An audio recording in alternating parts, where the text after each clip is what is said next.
Mythology. आज का हमारा लेक्चर है रेडिकल्स, रेडिकेंड्स और एक्सपोनेंट्स के ऊपर। इससे पहले जो है वो हमने बहुत सारी चीज़ें डिस्कस की हैं नंबर और नंबर सिस्टम के बारे में। आपको सारी वीडियोज इस प्लेलिस्ट में आपको मिल जाएंगी। और आज जो है वो हमारा टॉपिक है वो रेडिकल्स के ऊपर है। हम देखेंगे इस टॉपिक के अंदर बहुत ही डिटेल से कि रेडिकल्स रेडिकेंड्स में क्या फ़र्क है और इनके जो रूल्स हैं, लॉज हैं एक्सपोनेंशियल के, उनमें क्या डिफरेंस है, उनको कैसे अंडरस्टैंड करना है और उनको कैसे आप सॉल्व कर सकते हैं। बाकी वीडियोस की तरह ये वीडियो भी सेम इसी तरह जाएगी कि हम पहले थोड़ा सा कॉन्सेप्ट लेंगे, फिर एग्जांपल्स और फिर एंड पे जो है हम कुछ प्रैक्टिस क्वेश्चन भी परफॉर्म करेंगे। आगे बढ़ने से पहले वीडियो को लाइक कर दें, चैनल को सब्सक्राइब कर दें और कोई भी आपके स्पेशल थॉट है आप कमेंट सेक्शन में बता सकते हैं। अपना लेक्चर स्टार्ट करते हैं। सबसे पहले जो है वो हमारे पास यहाँ पर वर्ड्स हैं दो, जो हमारे टॉपिक का नाम भी है, रेडिकल और रेडिकेंड। ठीक है, आपने स्क्वायर रूट के बारे में सुना होगा। ठीक है, स्क्वायर रूट अगर आप उसको देखें ध्यान से तो स्क्वायर हमें बताता है किसको, 2 को। ठीक है, स्क्वायर का मतलब है 2 और रूट का मतलब है जो आपका अंडर रूट भी आप इसको कहते हो। मतलब क्या, फॉर एग्जांपल कि मेरे पास अगर वैल्यू है 4, इसका स्क्वायर रूट क्या होगा, इसको हम ऐसे लिखते हैं। ठीक है, जनरली स्क्वायर की वजह से इसकी पावर यहाँ पर 2 होती है, लेकिन मतलब हमारे पास फर्स्ट एलिमेंट है तो हम इसकी पावर को यहाँ पर लिखते नहीं है, हम इसको सिंपली अंडर रूट 4 लिख लेते हैं। ठीक है, जैसे हम जब वो अलजेब्रा के अंदर अगर हम देखें तो बेसिक अगर a है तो a की पावर 1 है तो हम 1 लिखते नहीं है। इसी तरह अगर डिनोमिनेटर में 1 है तो हम 1 नहीं लिखते। इसी तरह कोफिशिएंट में 1 है तो हम 1 नहीं लिखते, क्योंकि वो एक स्टार्टिंग एलिमेंट है, सबको पता है कि वो वहाँ पर एग्जिस्ट करता है। इसी तरह जो स्क्वायर रूट है वो भी सबको पता है कि वो 2 से ही शुरू होता है। ठीक है, इस स्क्वायर रूट का जो आंसर है वो क्या हो सकता है, हम सब जानते हैं कि 4 का स्क्वायर रूट हमारे पास क्या होगा, 2 होगा। लेकिन यहाँ पर जो है वो एक बहुत बड़ा कॉन्सेप्ट है जो कि आपको आगे लाइफ में जो है वो बहुत जगह पे आपको हेल्प करेगा और आपको वो चीज़ अभी से माइंड में बिठा देनी चाहिए कि 4 अंडर रूट का जो आंसर है वो कभी भी 2 नहीं आता, वो +2 और -2 दोनों सॉल्यूशंस होते हैं। अभी हम ये चीज़ प्रूव भी करेंगे कि +2 -2 जो है वो 4 के इक्वल कैसे होते हैं। ठीक है, तो यहाँ पर हम देखते हैं कि आपके पास जो है ये क्या डिफाइन क्या करता है। आप इसको डेफिनेशन को ऐसे कह सकते हो कि किसी भी एक नंबर का, ठीक है, एक x नंबर है, ठीक है, एक पॉजिटिव नंबर है, नेगेटिव नंबर का स्क्वायर रूट नहीं होता। नेगेटिव नंबर का स्क्वायर रूट कॉम्प्लेक्स नंबर के साथ सॉल्व किया जाता है। कॉम्प्लेक्स नंबर की डिटेल हमने एक वीडियो में डिस्कस की थी, उसका आपको लिंक आई बटन में मिल जाएगा।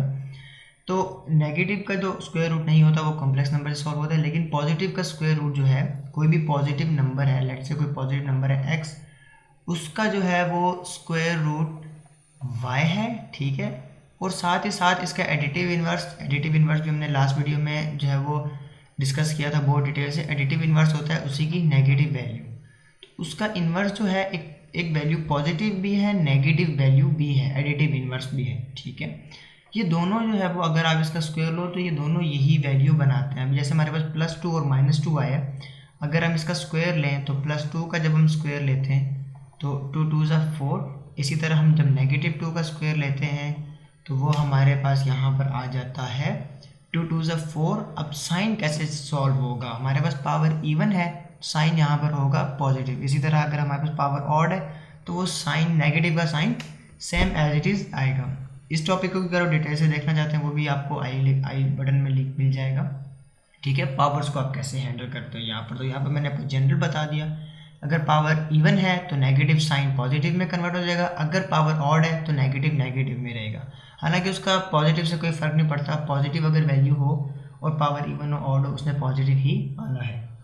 अच्छा, तो यहाँ पर जो है वो हमारे पास इसी चीज़ को अगर हम ले कर देखें तो हमारे पास 4 और स्क्वायर रूट, ये 2 चीज़ें, इसमें से हमारे पास जो है वो रेडिकल क्या है। रेडिकल आप इस साइन को कहते हो, जो आपका ये साइन है अंडर रूट का, इसको आप कहते हैं रेडिकल। ये अराउंड 1525 AD में यूज़ हुआ था फर्स्ट टाइम। ठीक है, और ये जो है वो 2 चीज़ों पे, एक तो ये साइन है और दूसरा इसका यहाँ पर इंडेक्स होता है। इंडेक्स को मैं आई मेंशन कर देता हूँ क्योंकि ये इंडेक्स आगे जाके डिफरेंट वैल्यूज़ में चेंज होने वाला है, ठीक है। ये सिर्फ 2 ही नहीं रहेगा, ये square root, cube root, fourth root, fifth root और इसी तरह ये सो ऑन मूव करता रहेगा, ठीक है। तो ये हमारे पास हो गया रेडिकल, और जो बीच में हमारे पास 4 है उसको हम कहते हैं रेडिकेंड, ठीक है, रेडिकेंड। इसको हम कहते हैं, जो अंडर रूट के अंदर वैल्यू है वो है रेडिकेंड, और जो अंडर रूट खुद है वो रेडिकल है, ठीक है। अब जैसे मैंने आपको बताया कि ये इंडेक्स है यहाँ पर आई, ये आपके पास 1 होगा, 2, 1 तो नहीं मतलब 2 से स्टार्ट होगा, 3, 4 up to so on N, ठीक है। इसको लिखने के आपके पास 2 तरीके हैं। आपके पास है अंडर रूट 4, आपको पता है कि यहाँ पर इसका इंडेक्स क्या है, इंडेक्स है 2, आप इसको ऐसे भी लिख सकते हो पावर 1/2, ठीक है। एक्सपोनेंशियल फॉर्म में आप इसको ऐसे लिखते हो, रेडिकल फॉर्म इसको आप बोलोगे रेडिकल फॉर्म, ठीक है, और इसको आप बोलोगे एक्सपोनेंशियल फॉर्म, ठीक है। एक्सपोनेंशियल को भी अभी हम आगे वीडियो में थोड़ा डिटेल से डिस्कस करने वाले हैं साथ साथ। तो ये हमारे पास हो गई एक्सपोनेंशियल फॉर्म।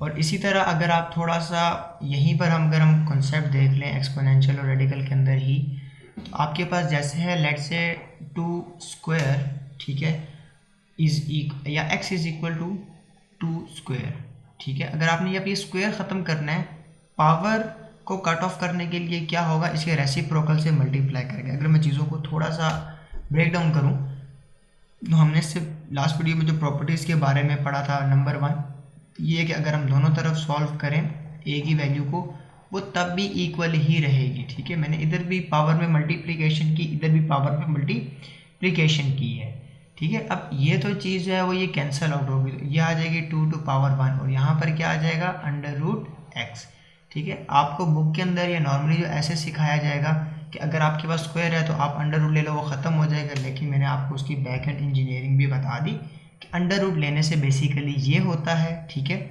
एक इसका जो है वो फेस ये भी है, दूसरा फेस इसका ये भी है कि आप अंडर रूट ले लो तो स्क्वायर और अंडर रूट, ठीक है। आपको पता है यहाँ पर भी 2 है तो ये कैंसिल आउट हो जाएंगे। इसी तरह अगर यहाँ पर 3 है तो ये कैंसिल आउट नहीं होंगे, ठीक है।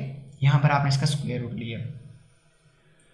अब हमारे पास यहाँ पर कुछ चीज़ें हैं इसी को लेके, तो उसको आप जो है वो ऐसे प्रॉपर्टीज़ करके भी आप डिफ़ाइन कर सकते हो।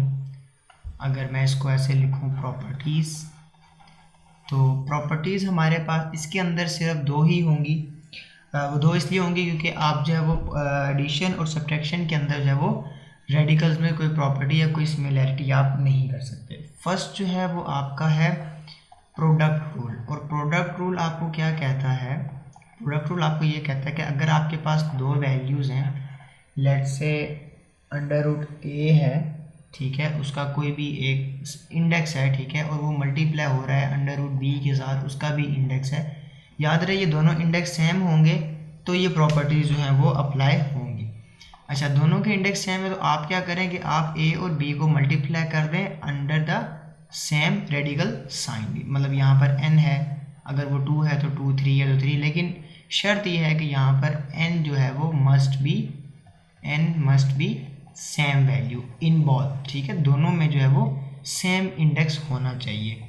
Same goes for quotient rule, quotient rule भी आप कहते हो, आप प्रोडक्ट रूल भी, डिवीजन रूल भी कह सकते हैं, ठीक है। डिवीजन रूल या क्वोशिएंट रूल के अंदर क्या होता है, बेसिकली आप इसको ऐसे लिखते हो कि अगर आपके पास एक रेडिकल साइन ऊपर है और एक रेडिकल साइन नीचे है, आप इनको एक ही डिवीजन के अंदर लिख सकते हो। जैसे ये एक ही जगह पे मल्टीप्लाई हो गया, इसी तरह यहाँ पे आप पहले इनको डिवाइड कर लो और फिर आप जो है वो इनको सॉल्व कर लो। और ये दोनों प्रॉपर्टीज़ रिवर्सिबल हैं। अगर आपके पास ये वैल्यू है तो आप इधर से इधर भी जा सकते हो और इधर से इधर वापस इधर भी आ सकते हो, ठीक है। इसी तरह अगर आपके पास इस तरह वैल्यू, आप उसको ब्रेक डाउन करना चाहते हो ब्रेक डाउन कर लो, और अगर ब्रेक डाउन में है आप उसको कंबाइन करना चाहते हो तो कंबाइन कर लो।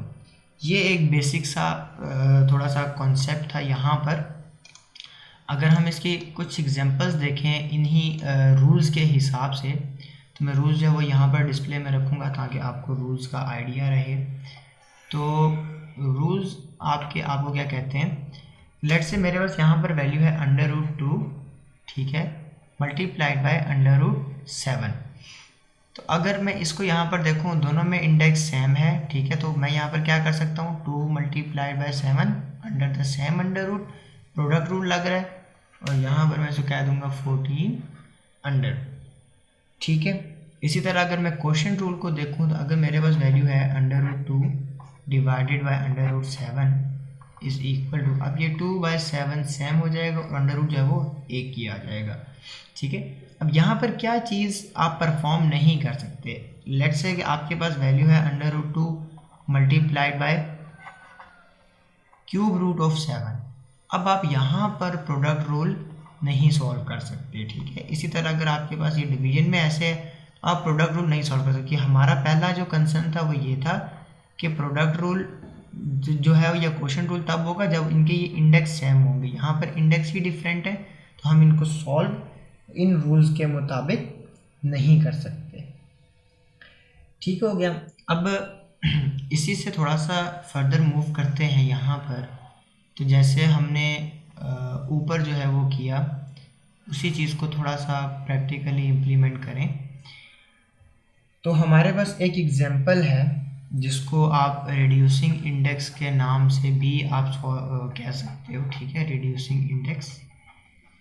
अब रिड्यूसिंग इंडेक्स के अंदर क्या होता है बेसिकली कि फॉर एग्जांपल आपके पास एक वैल्यू है जिसकी अपनी भी कोई पावर है और फिर उसके ऊपर रेडिकल भी है, ठीक है। लेट्स से मेरे पास वैल्यू है 8, ठीक है, क्यूब, और मेरे पास जो है वो इसके ऊपर 6th रूट है, ठीक है। मैं आपके लिए थोड़ा सा सिंप्लीफाई करता हूँ, इसको हम जो है वो 9 कर देते हैं, ठीक है, 9th रूट है, बिल्कुल सिंपल क्वेश्चन है। तो सबसे पहली चीज़ जैसे मैंने आपको बताई थी कि अब आप इसको सिंप्लीफाई कैसे कर सकते हो। आपका ये जो अंडर रूट 9 है, ये अगर आप इसको ऐसे लिखो या आप इसको ऐसे ब्रैकेट के बाहर इस तरह करके 1/9 लिखो, ये दोनों चीज़ें सेम है, ठीक है। हमने भी ऊपर पढ़ा था इसको कि आप ऐसे भी लिख सकते हो और आप एक्सपोनेंशियल फॉर्म में इसको 1/9 करके भी आप लिख सकते हो। अब ये जो 3 और ब्रैकेट के ऊपर 1/9 है ना, ये बहुत ही जो है वो बेसिक कॉन्सेप्ट है, इसमें लोगों को कन्फ्यूजन भी होती है, ठीक है। उसके लिए मैं आई बटन में एक वीडियो लगा दूंगा, वो आपने लाजमी देखनी है, वो आपको ये पावर रूल में बहुत हेल्प करेगी। यहाँ पर जो रूल अप्लाई हो रहा है वो मैं आपको बता देता हूँ वो क्या है। वो है 8, 3। अब यहाँ पर आप देखो ब्रैकेट है, तो ब्रैकेट का मतलब होता है मल्टीप्लाई 1/9। अब ये सिंपल, जैसे आप नॉर्मल वैल्यू सॉल्व करते हैं इसी तरह ये पावर्स भी रिड्यूस हो जाएंगी। जैसे 3 1 ज़ा 3, 3 3 ज़ा 9, तो यहाँ पर क्या आ जाएगा 8 टू पावर 1/3। अब 1/3 मुझे पता है क्या है, 1/3 क्या है, 3rd रूट, ठीक है, 8। अब 8 मुझे पता है कि किस चीज़ का 3rd रूट है, 8 जो है वो 3rd रूट है 2 का, तो हमारे पास जो है वो 2 टू पावर 3 इस तरह करके आ जाएगा। ये इससे कैंसिल आउट क्योंकि दोनों इंडेक्स सेम है और हमारे पास आंसर आ जाएगा 2, ठीक है। इसकी अगर मैं आपको थोड़ी सी प्रो टिप देना चाहूँ तो आप जो है वो ऐसे कर सकते हो कि एक तो आप इसको कैलकुलेटर से भी सॉल्व कर सकते हो, दूसरा अगर आप मैनुअली इसको सॉल्व करना चाहो तो आप इसको एलसीएम मेथड से भी सॉल्व कर सकते हैं, ठीक है। उसकी वीडियो का लिंक भी मैं डिस्क्रिप्शन बॉक्स में डाल दूंगा, क्योंकि मैं हर एक कॉन्सेप्ट अगर इस वीडियो में डिटेल से समझाने चला जाऊँ तो ये वीडियो बहुत लेंथी हो जाएगी, ठीक है। तो ये बेसिक एक कॉन्सेप्ट है रिड्यूसिंग पावर का कि आप पावर को एक्सपोनेंशियल फॉर्म में करके और फिर आप जो है वो उसको सॉल्व करते हो, ठीक है। और ये सिंपल ऐसे ही सॉल्व होता है जैसे आप नॉर्मल जो है वो अपने डेली लाइफ के अंदर आप कैलकुलेशन वगैरह परफॉर्म करते हैं नंबर सिस्टम के अंदर, ठीक है। यहाँ तक हमारे पास ये टॉपिक हो गया। सब्सक्राइब करके रखें, बेल आइकन को लाजमी ऑन रखें। तो मिलते हैं नेक्स्ट वीडियो में, तब तक के लिए प्रैक्टिस कीजिए। अल्लाह हाफिज़।